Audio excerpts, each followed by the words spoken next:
Kitab Keluaran pasal 34. Dua loh batu yang baru. Kemudian Tuhan berkata kepada Musa, "Pahatlah dua loh batu seperti yang sebelumnya, dan aku akan menulisi loh-loh batu itu dengan kata-kata yang terdapat pada loh-loh batu sebelumnya yang telah kamu pecahkan. Bersiap-siaplah pada pagi hari dan naiklah ke Gunung Sinai pada pagi itu, lalu berdirilah kamu di puncak gunung itu. Tidak boleh ada orang yang naik bersamamu, dan tidak ada orang yang boleh terlihat di seluruh gunung itu. Dan jangan biarkan kawanan domba atau kawanan sapi memakan rumput di depan gunung itu." Lalu Musa memahat dua loh batu seperti yang sebelumnya, dan Musa bangun pagi-pagi sekali untuk naik ke Gunung Sinai, seperti yang telah diperintahkan Tuhan kepadanya. Dan dia membawa dua loh batu itu di tangannya. Kemudian Tuhan turun di awan dan berdiri dengan Musa di sana dan menyerukan nama Tuhan. Tuhan lewat di depannya dan berseru, "Tuhan, Tuhan Allah, yang penuh kasih dan murah hati, yang lambat marah dan berlimpah dalam kebaikan dan kebenaran, yang memelihara kebaikan untuk beribu-ribu orang, mengampuni kesalahan, pelanggaran, dan dosa yang sama sekali tidak membiarkan yang bersalah tidak dihukum, melainkan membalaskan kesalahan ayah atas anak-anaknya, atas cucu-cucunya, kepada keturunan yang ketiga dan yang keempat." Musa segera menundukkan kepalanya sampai ke tanah dan menyembah.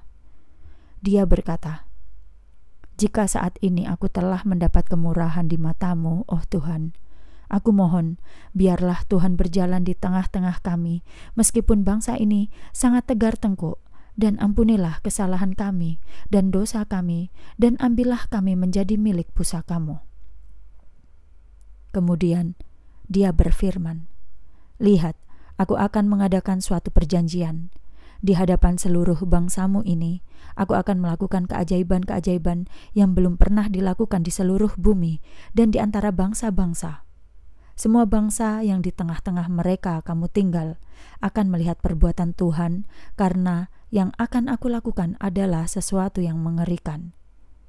Taatilah apa yang kuperintahkan kepadamu pada hari ini.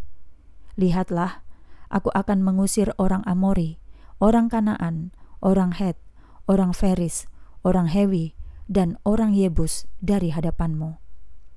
Jagalah dirimu, jangan sampai kamu mengadakan perjanjian dengan penduduk negeri yang kamu datangi, atau hal itu akan menjadi perangkap di antara kamu.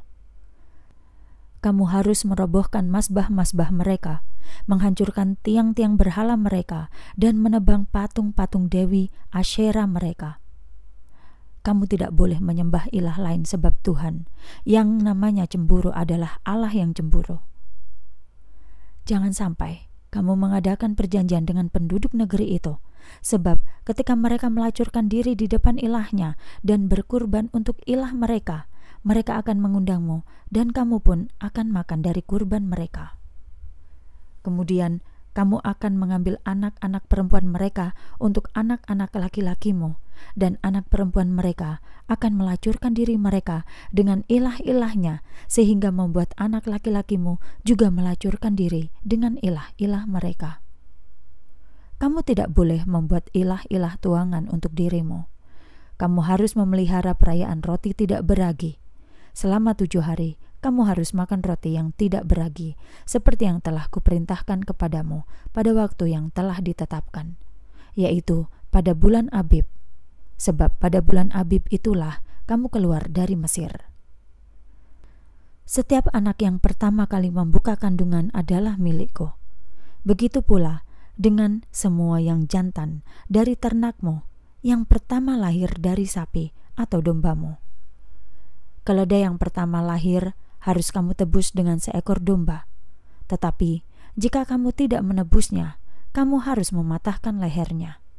Kamu harus menebus setiap anak laki-laki sulungmu. Tidak boleh ada seorang pun yang tampak di hadapanku dengan tangan kosong.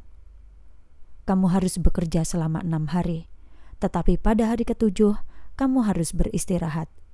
Sekalipun itu pada musim membajak atau musim panen, kamu harus beristirahat. Kamu harus merayakan hari raya 7 minggu dengan hasil pertama dari panen gandum dan juga perayaan pengumpulan pada pergantian tahun. 3 kali setahun, semua laki-laki harus datang ke hadapan Tuhan Allah, Allah Israel. Sebab aku akan mengusir bangsa-bangsa di hadapanmu dan memperluas wilayahmu, dan tidak seorang pun akan mengingini tanahmu ketika kamu pergi untuk menghadap ke hadapan Tuhan Allahmu 3 kali setahun. Kamu tidak boleh mempersembahkan darah kurban sembelihan dengan roti yang beragi, dan kurban dari perayaan Paskah tidak boleh tersisa sampai pagi. Bawalah hasil panen pertama yang terbaik dari tanahmu ke bait Tuhan Allahmu. Kamu tidak boleh merebus anak kambing dalam susu induknya. Kemudian Tuhan berfirman kepada Musa, "Tulislah segala perkataan ini, sebab berdasarkan perkataan inilah aku telah mengadakan perjanjian denganmu dan dengan Israel." Dia berada di sana bersama Tuhan selama 40 hari dan 40 malam. Dia tidak makan roti atau minum air. Dia menulisi loh-loh batu itu dengan kata-kata perjanjian, yaitu 10 perintah. Ketika Musa turun dari Gunung Sinai dengan 2 loh batu kesaksian di tangannya, dia tidak menyadari bahwa kulit wajahnya bercahaya karena dia telah berbicara dengan Tuhan. Harun dan seluruh orang Israel melihat Musa, dan lihatlah, kulit wajahnya bercahaya sehingga mereka takut untuk mendekatinya. Namun Musa memanggil mereka. Kemudian Harun dan seluruh pemimpin umat itu kembali kepadanya, dan Musa berbicara kepada mereka. Sesudah itu seluruh keturunan Israel mendekatinya, dan kepada mereka dia memberikan semua perintah yang telah Tuhan berikan kepadanya di Gunung Sinai. Setelah Musa selesai berbicara kepada mereka, Musa menudungi wajahnya dengan kerudung. Setiap kali Musa pergi ke hadapan Tuhan untuk berbicara dengannya, dia membuka kerudungnya sampai dia keluar.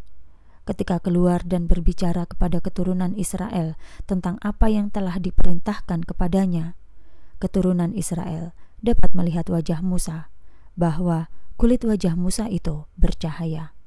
Lalu Musa akan menudungi wajahnya kembali sampai dia pergi lagi untuk berbicara dengan Tuhan.